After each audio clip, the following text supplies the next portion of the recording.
چرا در اکثر مواقع یک جمله بسیار زیاد کوتاه میتونه که روز ما را خراب بسازه یا تمام روز ما را دگرگون بسازه. و یا به نحو دیگه میخوایم سوال دیگه را بیان بکنم که چرا بعضی اوقات ما فکر میکنیم که همه موضوعات مربوط ما میشه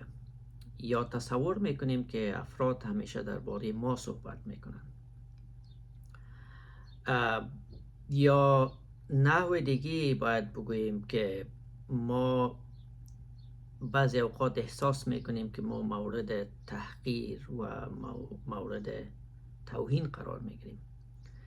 یا بر ما به احترامی صورت میگیره، چی در جلسات خصوصی، چی در جلسات گروهی، چی در جلسات فامیلی. بعضی اوقات افراد نگرششان ای است یا احساس بدشان از این پروگرام هایی است که افراد بیشتر آنچه که بحث میکنن فرد محور است. یعنی به نحو دیگی باید بیان بکنم که من حیث یک فرد وقتی که در یک گروه اشتراک میکنم، دید و ذهن و فکر ما منحصر به این می باشه که ما از این گروه یا از بحثای درون گروهی ما چی موارد منفی را میتونم بیرون بکنم، و یا احساس ما می باشه که افراد شامل در این حلقه یا یک گروه یا جلسه یا نشست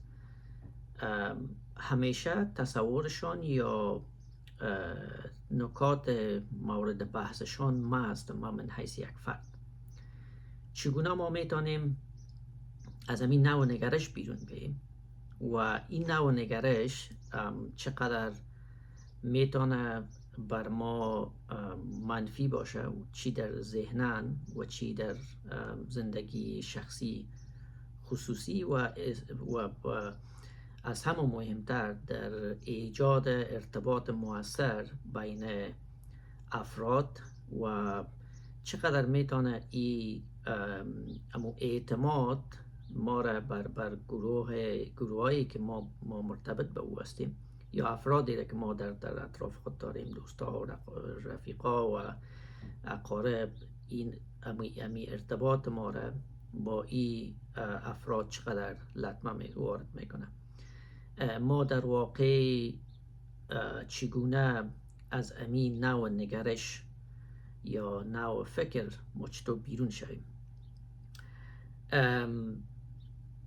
یا در اکثر اوقات ما در صدد از این می باشیم که ما چطور از خود دفاع کنیم اگر در بین دو فرد میشینیم و بحثای خودمانی می داشته باشیم. نوع نگرش ما به این می باشه که خب شخص مقابل آنچه که میگه شخصا مربوط ما میشه و هدف سخنایش ما هستم و دفعتا شما دفاعی میشین و از خود کوشش میکنین که دفاع بکنین و از خود به نحو ابراز مسئولیت بکنین که آنچه که شخص مقابل بیان میکنه او هدفش ما هستم، ما یک فرد هستم. چرا این اتفاقات بر ما رخ میده؟ بحث اولش ناامنی های ذهنی است، البته ناامنی های ذهنی پنهان یا احساسات پنهان که ما بر یک نحوی خود در ذهن خود داریم، او را پرورش میدیم و در اکثر مواقع ما نادانسته و ناخودآگاه ایره در روح خود پرورش میدیم و زمانی که یک نقطه ضعف ما به یک نحوی چی از طرف دوست ما، چی از طرف رفیق ما، چی از یک گروهی بیان میشه، ما کاملا او را یک حمله شخصی تلقی میکنیم و ما دفعتاً به جایی که زیاد منطقی و سنجیده شده بالای از او صحبت بکنیم، ما احساس ناراحتی میکنیم یا ما احساس کمی میکنیم و یا ما احساس میکنیم که ضرورت است که ما در مقابل شخص یا در مقابل صحبت‌ها یا در مقابل فرد یا افراد حضور در حلقه باید ما استاده شویم و از خود دفاع بکنیم. این نوع نگرش ناامنی بر ما فضای از این ایجاد میکنه که ما همیشه در ذهن خود در تلاش ازی باشیم که فکر بکنیم که ما افراد اطراف ما یا اطراف افرادی که ما با اونا در ارتباط هستیم، اونا همیشه درباره ما صحبت میکنن، یعنی نقاط منفی بحث ما هستیم. تمرکز نگرش و تمرکز بحث ها ما هستیم. بحث دیگه که در اینجا رول داره بحث تایید دیگر است. ما در اکثر مواقع ارزش و امو جوهر فردی خود را وابسته به دیگران میدانیم. ما ایتو فکر میکنیم که آنچه که ما داریم یا آنچه که ما میفهمیم، آنچه که در نگرش ما وجود داره، این نیاز اشد بر تایید دیگران داره. ما اگر چی اشتباه باشیم، چی اشتباه نباشیم، یا نقاط منفی که ما داریم یا افرادی که از ما خوششان نمیاد، در واقع ما اونا را به یک نحوی تهدید بر خود احساس میکنیم و فکر میکنیم که خب تا زمانی که دیگران ما را تایید نکنن، ما نوع احساس نارامی داریم یا ذهناً و فکراً ما خود را عضو جامعه و یا عضو امو گروه و یا عضو نشست های خصوصی و فامیلی نمیدانیم. یا بعضی اوقات ما یک غرور کاذب در وجود خود داریم. ما احساس میکنیم که خب ما همه چیز هستیم یا ما همه چیز را میدانیم، یا در اکثر اوقات احساس میکنیم که آنچه که ما میگیم، بیان میکنیم، او باید سرخط بحث های تمام جلسه باشه یا تمام افرادی که در یک جمع هستند، صحبت هایی که وجود داره، تمامی این بحث ها باید در مدار ما بچرخه. بیشترین سخن را ما باید بگوییم و بیشترین سخن ها یا نکاتی که تبادل نظر میشه باید درباره ما باشه و وقتی که به نحوی وقتی که شما امی کاستی را در اطراف خود متوجه میشین یا متوجه میشین که افراد درباره موارد دیگه صحبت میکنن، درباره افراد دیگه صحبت میکنن، درباره پیوندهای دیگه صحبت میکنن، دفعتاً بر ما این احساس پیدا میشه که خب ما حتما یا ما شخص خودم حتما کسی هستم که قابل اطمینان نیستم یا ما مورد بحث پروگرام نیستم یا دیگه ما یک از اهمیت همچنانی برخوردار نیستم. این نوع نگرش ما را در واقع در بسیار موارد ما را پسمان می سازه و ما را می تانه که آسیب های بسیار جدی بزنه. یک موردش ای است که از دید احساسی و یا حسی ما را آسیب پذیر میکنه. دیگه ما یک حس خوب درباره افراد، درباره گروه ها، درباره جامعه خود، درباره خود ما نمی داشته باشیم. ما روابط ما را، دوستی های ما را در مقابل افراد، در مقابل گروه ها، در مقابل اجتماع، فامیل، همه شکننده می سازه و این دیگه نحو نگرش و بینشی که در مقابل افراد داریم، در مقابل گروه ها داریم، دیگه او بینش ما پایدار نمیگونه. در واقع چیز دیگه که این نوع نگرش از پیش ما میگیره، او نگرش آموزش و پرورش است که ما چون همیشه در مقابل بحث ها جبهه‌گیری میکنیم و در کوشش میکنیم که از خود دفاع بکنیم، همین سبب و دلیل میشه که ما بیشتر از آموزش و پرورش دور بانیم. بعضی اوقات افراد، گروه ها، بعضی اوقات دوستای ما بعضی چیزایی رو برای ما بیان میکنن که میتونه یک فرصت خوب برای آموزش و پرورش باشه، یک چیز نو رو ما یاد بگیریم، ولی نوع دید ما در مقابل این افراد امی چانس و فرصت از پیش ما میگیره و ما را پسمان میسازه از دید تطابق ما با افراد اطراف ما و با جامعه ما. و چیز دیگه که بسیار زیاد آسیب پذیر است اویی است که ما را همیشه در یک حالت دفاعی قرار میده. این نوع نگرش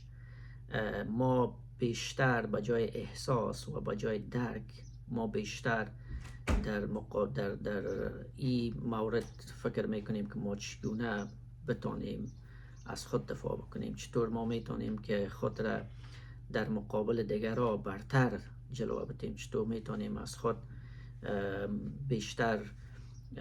نوع ابراز مسئولیت کنیم یا خود را نمایان بکنیم که ما همه چیز هستیم و ما یگانه کسی هستیم که در موردی که بیان میکنیم ما صادق هستیم. این تمام چانس های فرصت هایی است که از پیش ما میگیره و واقعا یک چانس خوبی است که نباید از او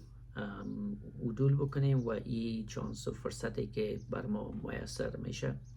از او باید استفاده بیشتر و خوبتر و موثرتر بکنیم. و ما چطور میتونیم از امی دام ذهنی خلاص شویم، بحث دیگه است که بسیار مهم است و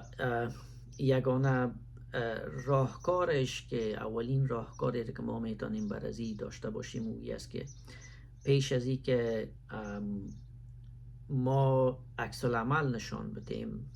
باید یک اندازه صبر بکنیم و یک اندازه فکر بکنیم، احساسی برخورد نکنیم.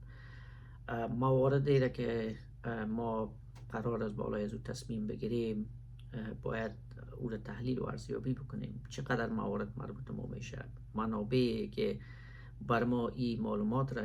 شریک ساخته و یا ایست که معلوماتی که ما از اوجا شنیدیم یا بحثی که ما پیدا کردیم چقدر مرتبط بر ما است، چقدر موضوع بحث بر ما است و چقدر بر ما مفیدیت داره و چقدر بر ما این ضرر داره. از این دید معلومات و موضوعات را باید بررسی بکنیم. از این دید که از بحث دیگه ای که